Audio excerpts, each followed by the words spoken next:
જી sir. ગતરોજ એસીબીમાં ફરિયાદ મળેલી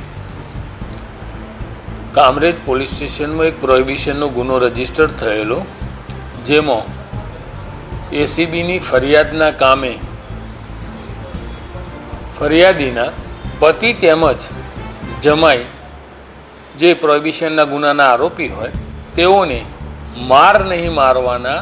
અવેજ પેટે લોકલ ક્રાઇમ બ્રાન્ચ સુરત ગ્રામ્યમાં ફરજ બજાવતા એક લોકરક્ષક હસમુખ ચુડાસમા એ રૂપિયા 2 લાખની માગણી કરેલી, જે પૈકીના 1 લાખની વ્યવસ્થા થયેલી હોય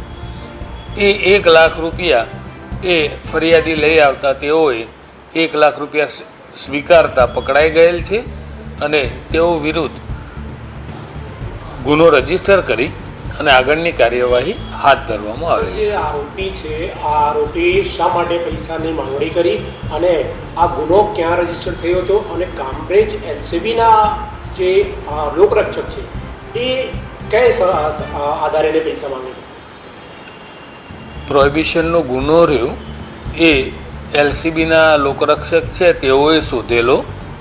અને એની તપાસ કામરેજ પોલીસ સ્ટેશનમાં ચાલી રહેલ હતી અને આ પૈસાની માગણી એ ફરિયાદીના પતિ તથા જમાઈ એ ગુનાના કામે એરેસ્ટ થાય એ સ્થિતિએ એમની હેરાનગતિ ન થાય, માર મારવામાં ન આવે,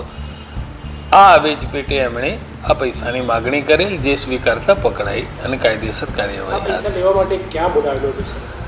એ જાહેર રોડ ઉપર જ કામરેજ 4 રસ્તા ઉપર જ આવેલા અને ફરિયાદીને પણ ત્યાં પૈસા લઈને બોલાયેલા અને ત્યાં જાહેરમાં જ પૈસાનો સ્વીકાર કરેલો.